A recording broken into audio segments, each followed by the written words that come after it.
Newton's law, more practice problems. Question 1. A 5,000 kilos helicopter accelerates upward at 3 meters per second square. What lift force is exerted by the air on the propellers? So this problem is the same as the elevator when is moving upward. So to understand, let's draw a diagram. This is the helicopter and kind the propellers. So here we have the weight of this helicopter going straight down, Fg. And now we have a lift force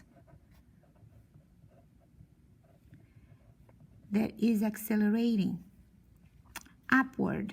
So those two forces, they are not in equilibrium, they are not equal. So we have a net force here. So to answer this question, you need to look at the F net of the system is equal to what forces, well, if it's going up, that's going to be our positive reference. So F lift minus Fg. So we know that F net is the mass of the helicopter times the acceleration. The F lift is the one that we are looking for, and this is mg. So my F lift is equal to ma plus mg. If you want to simplify, the mass is a common term, ma plus g. So now we can do our substitutions. Mass is 5,000 kilos, acceleration is 3 meters per second square, and the acceleration of gravity is 9.8 meters per second square. So the lift is 5,000 times the difference, the sum of those both accelerations. So 64,000 newtons.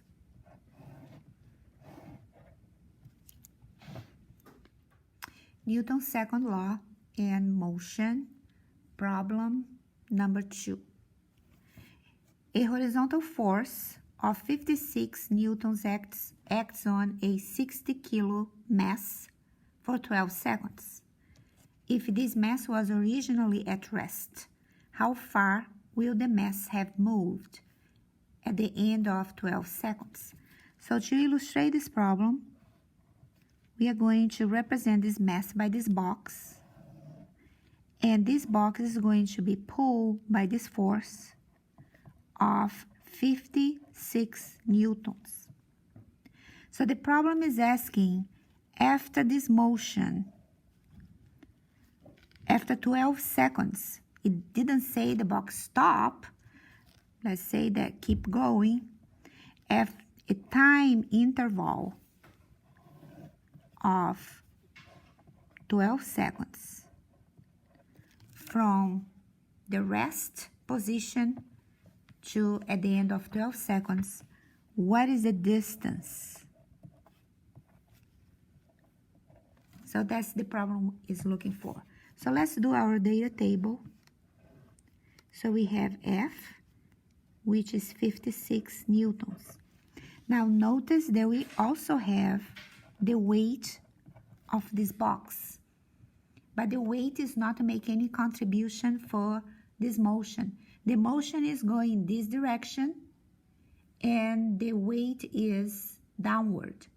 So we are not going to consider this force in our equation. So the mass of this box, let's say, is 60 kilos.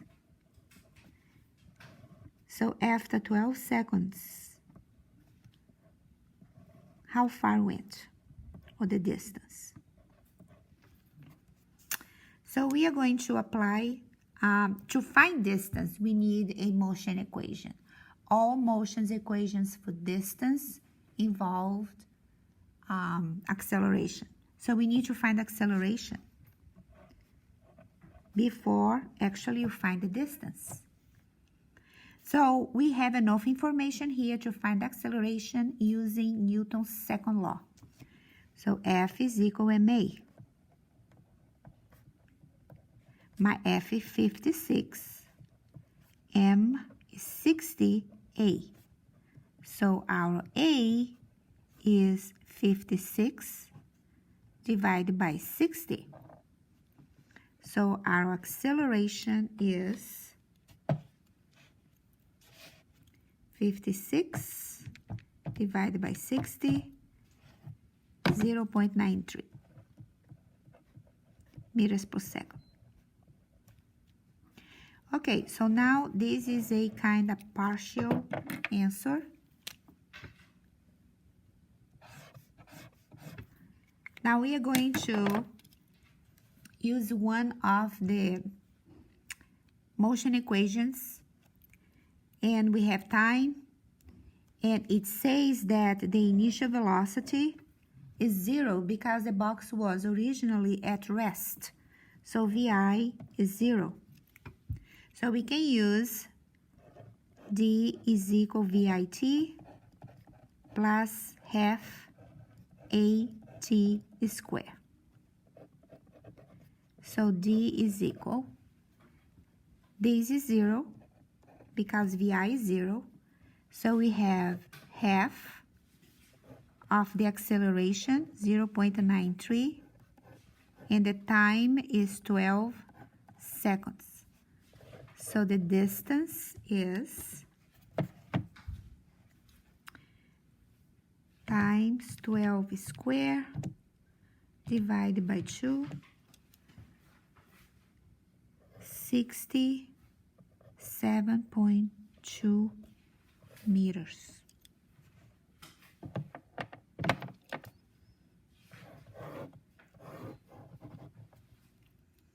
Conservation of momentum, problem number 3.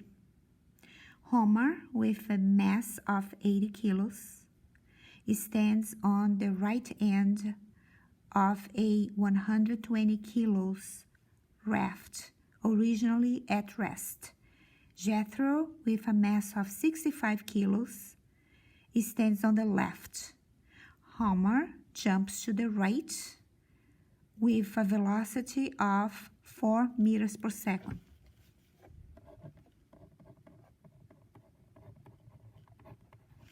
And Jethro jumps to the left with a velocity of 5 meters per second.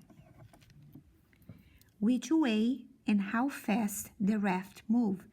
So both guys, when they jump out of this raft, the raft is going to move a little bit, and want to know what is the final velocity that is going to be affected by the motion of those two guys. So the final velocity of Homer is 4 meters per second. Jethro is 5 meters per second. And the raft, that's what we want to know.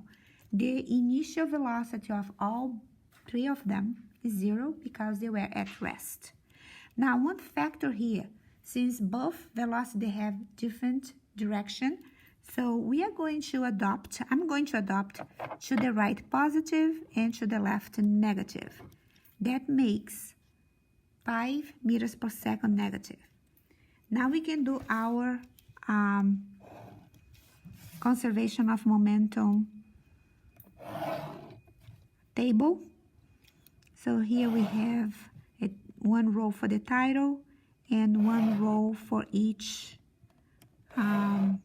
object. Each one involved in the problem, and this will be the total. And we are gonna close this, make a column for the object, the middle, and two large columns for our initial momentum and final momentum. So this is the object.